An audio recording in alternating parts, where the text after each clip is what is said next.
Sugar ఉన్నోళ్ళలో బేసిక్గా frozen shoulder అనేది కనిపించడం మోర్ లైక్లీ. మేము కూడా ఫస్ట్ క్వశ్చన్ అడిగేది బేసిక్గా మీకు షుగర్ ఉందా లేదా అని అడుగుతాం.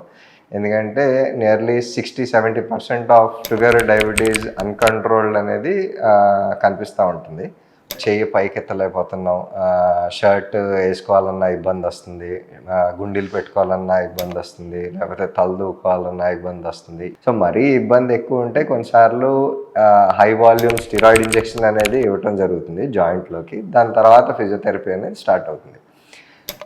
బట్ సపోజ్ ఈ ఫిజియోథెరపీ తోటి కూడా సెటిల్ అవ్వలేదు, దాని తర్వాత నెక్స్ట్ ట్రీట్మెంట్ ఎలాగా అన్నప్పుడు బేసిక్గా నేను doctor Rahul Krishna, orthopedic surgeon, Unihealth speciality clinics Kondapur. ఇవాళ విల్ టాక్ అబౌట్ మన ఓపీలో some of the most common conditions మనం చూసాయి. సో ఇవాళ మాట్లాడుకునేది ఫ్రోజన్ షోల్డర్ గురించి. ఫ్రోజన్ షోల్డర్స్కి వేరే వేరే పేర్లు ఉంటాయి మెడికల్ దీంట్లో, పెరియార్థరైటిస్ అని. సో బేసిక్గా ఫస్ట్ మనం ఫ్రోజన్ షోల్డర్ అనేది అర్థం చేసుకోవాలంటే దాని ముందు అసలు షోల్డర్ జాయింట్ గురించి మనం అర్థం చేసుకోవాలి. షోల్డర్ జాయింట్ ఏంటంటే బేసిక్గా మన చెస్ట్ బాడీకి ఏదైతే ఉందో ఆ చెస్ట్ బాడీకి సైడ్లో స్కాపులా అని వెనకాల పక్క ఎముక ఉంటుంది. ఆ ఎముకకి మన చెయ్య భుజం బోన్ ఏదైతే హ్యూమరస్ అంటామో ఈ హ్యూమరస్ వెళ్ళి అటాచ్ అవుతుంది. సో షోల్డర్ జాయింట్ ప్రత్యేకత ఏంటంటే షోల్డర్ జాయింట్కి ఉన్న మూవ్మెంట్ బాడీలో ఇంకే జాయింట్కి ఉండదు. మనం సైడ్కి లేపాలన్నా, తల పైనకి లేపాలన్నా, అవతల భుజం మీద చేయి పెట్టాలన్నా, లేకపోతే వెనకాలకి తీసుకోవాలన్నా ఈ మూవ్మెంట్స్ ఏవైతే ఉంటాయో షోల్డర్ జాయింట్కి ఉన్నంత మూవ్మెంట్ ఇంకా వేరే దానికి ఏమి ఉండదు. సో జనరల్గా షోల్డర్ జాయింట్ తీసుకుంటే it's ball and socket joint అంటారు, or cup and saucer joint అంటారు. సో దీంట్లో ఏమవుతుందంటే బేసిక్గా ఆ కప్ ఏదైతే ఉంటుందో ఆ కప్ డీప్గా ఉండదు, అది ఫ్లాట్గా ఉంటుంది. ఆ కప్ డీప్ చేయడానికి దాని చుట్టుపక్కల ఏమవుతుందంటే ఒక లేబ్రమ్ అనే ఒక లేయర్ ఉంటుంది అనమాట. ఇది షాలోగా ఉండటానికి కారణం ఏంటంటే బేసిక్గా అగైన్ షోల్డర్, నేను అందాక అన్నట్టు షోల్డర్ జాయింట్కి ఉన్నంత మూవ్మెంట్ బాడీలో ఇంకా వేరే జాయింట్కి ఏది ఉండదు. సో షోల్డర్ జాయింట్ని స్టెబిలైజ్ చేస్తా చుట్టుపక్కల ఒక పొర ఉంటుంది. ఈ పొరని మనం క్యాప్స్యూల్ అంటాం. అది కాకుండా వెనకాల వీప్ నుంచి దాన్ని జాయింట్ని స్టెబిలైజ్ చేయడానికి ఒక 4 కండరాలు వస్తాయి, which are called as the rotator cuff muscles. So ఇప్పుడు ఫ్రోజన్ షోల్డర్ అనగా ఏంటంటే ఈ పొర ఏదైతే 2 బోన్స్ని, మన స్కాపులాని ఈ హ్యూమరస్ని 2 బోన్స్ని ఎలాగైతే పట్టుకుని స్టెబిలైజ్ చేస్తుందో, పొరలో డిజీజ్ వలని ఆ పొరలో దీని వలన ఏమవుతుందంటే అది ష్రింక్ అయిపోతుంది అనమాట. ఆ ష్రింక్ అయిపోవడంతో బేసిక్గా ఆ మూవ్మెంట్ రేంజ్ ఏదైతే ఉందో ఫ్రమ్ మన చెయ్యి కింద పెట్టుకున్నప్పటి నుంచి పై వరకు ఏదైతే ముందు మీకు మూవ్మెంట్ ఏదైతే వచ్చేదో ఈ ఫ్రోజన్ షోల్డర్, ఈ క్యాప్సూల్ ష్రింక్ అవడంతో ఆ మూవ్మెంట్ అనేది రాదు. సో ఇది in a gist of what frozen shoulder means. So దీనికి చాలా కారణాలు ఉంటాయి. చాలామంది ఏంటంటే బేసిక్గా షుగర్ అన్కంట్రోల్డ్ ఉన్నప్పుడు, డయాబెటీస్ ఉన్నప్పుడు ఫ్రోజన్ షోల్డర్ చాలా కామన్ అని అంటారు. ఎస్, షుగర్ ఉన్నోళ్ళలో బేసిక్గా ఫ్రోజన్ షోల్డర్ అనేది కనిపించడం మోర్ లైక్లీ. మేము కూడా ఫస్ట్ క్వశ్చన్ అడిగేది బేసిక్గా మీకు షుగర్ ఉందా లేదా అని అడుగుతాం. ఎందుకంటే nearly 60-70% of sugar diabetes uncontrolled అనేది కనిపిస్తూ ఉంటుంది. ఒకటి. 2 ఏంటంటే మీకు షుగర్ లేనందుకు వల్లనే మీకు ఫ్రోజన్ షోల్డర్ రాకూడదనే ఉండదు. నియర్లీ 30-40% ఆఫ్ పేషెంట్స్ మేము చూసే వాళ్ళల్లో బేసిక్గా షుగర్ అనేది ఫ్యాక్టర్ ఏం కాదు.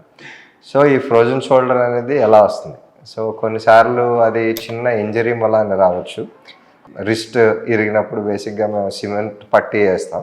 ఆ సిమెంట్ పట్టి వేసినప్పుడు ఆర్మ్ పౌచ్లో వదిలేస్తాం చెయ్య. అది కూడా ఆ ఇమ్మొబిలైజేషన్ ఏదైతే 3 వారాల నుంచి 4 వారాలు ఉంటుందో అది కూడా ఫ్రోజన్ షోల్డర్ అనేది కాజ్ చేయొచ్చు. సో టెక్నికల్గా ఓపీలో ప్రజెంట్ అయినప్పుడు ఫ్రోజన్ షోల్డర్కి మనం అది ఫ్రోజన్ షోల్డరా కాదా అనే దానికి మనం ఏమేమి టెస్టులు చేస్తాం. యూజువల్గా ఎడిషనల్గా మనకేమీ టెస్ట్లు ఏం అవసరం లేదు, ఎక్స్రే లాంటి, ఎంఆర్ఐ లాంటి ఏం అవసరం లేదు. 2 మూవ్మెంట్లు అనేవి ఫ్రోజన్ షోల్డర్లో ఫస్ట్ ఎఫెక్ట్ అవుతాయి.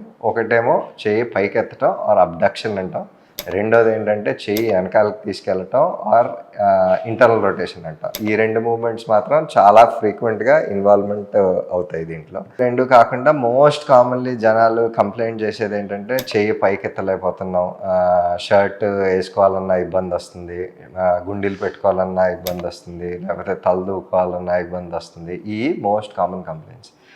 సో ఇప్పుడు ఈ ఫ్రోజన్ షోల్డర్ని అనేది మనం ఎలాగా ట్రీట్ చేస్తాం?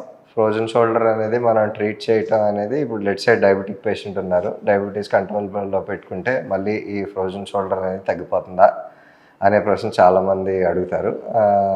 అలాగే అవ్వదండి. ఒకసారి ఫ్రోజన్ షోల్డర్ వచ్చిన తర్వాత మీ షుగర్ కంట్రోల్లోకి తెచ్చుకున్నా సరే మీకు ఆ మూవ్మెంట్ తిరిగి రావాలంటే physiotherapy first line of treatment.